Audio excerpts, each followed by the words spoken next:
America wages all its wars dirty. You simply cannot name a war going back to the very beginning of the Republic that was not waged dirty. Back in the 19th century, the 20th century, the 21st century, as the years pass by, the dirty wars get dirtier.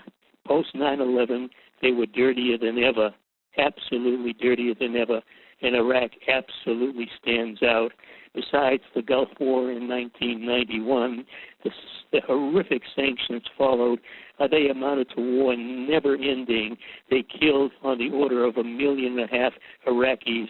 Most of them were very young children, aged 5 years old or younger. This information was totally suppressed by the U.S. media scandals. The 2003 war, it was horrendous. It never ended. It's going on now. It's low key. It's a secretive. U.S. forces are still there. But while the war raged from 1993 and for years after, my article addressed two colonels by the name of Steele. Michael was one, James was the other. Michael led combat corps ground troops. He violated international, constitutional, U.S. statute, and military law. He ordered his troops to kill all military-aged Iraqis on sight, all of them. Well, how do you even define that? Is it 12-year-old? Is it 60-year-old? Is it an 80-year-old?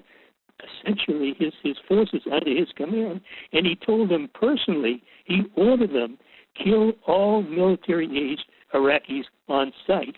Well, this violates fundamental laws. The other Steele, James, was picked by Donald Rumsfeld, defense secretary at the time. He reported directly to him. He worked with a retired colonel named James Kaufman. He reported directly to David Petraeus.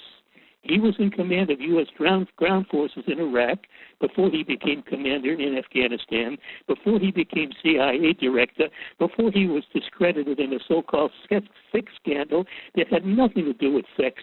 It had a lot to do with his incompetence and things related to it. Anyway, he's out. But Kaufman reported to Petraeus. James Steele reported to Rumsfeld. They ran detention torture centers. They still operate. They're not checked. I don't know who's operating them now. Both Steeles are gone, but America's mandate was to kill, to torture, to detain, and do so lawlessly, do so against innocent people that had nothing to do with stoking conflict against anyone. But the war went on, the torture was mandated. In other articles I wrote about torture memos written for George Bush Jr., and those memos still exist. Obama endorsed them. His policies are exactly the same. The same things go on in U.S. torture centers, in Guantanamo, in overseas torture centers in various countries around the world. The people responsible for these things were never prosecuted. U.S. law says, U.S. military law says, I quoted from Army Manual 27, it says nobody is absolved from these crimes. Responsibility goes all the way to the top of the chain of command, including the commanders in the Pentagon, including the defense secretary, including the vice president, including the president. Was anyone prosecuted? Was anyone held accountable? No. No one to this day. They're all culpable, including Obama. Well, I don't know what happened to James Kaufman.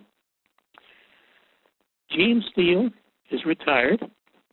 He was highly decorated for services performed in Iraq.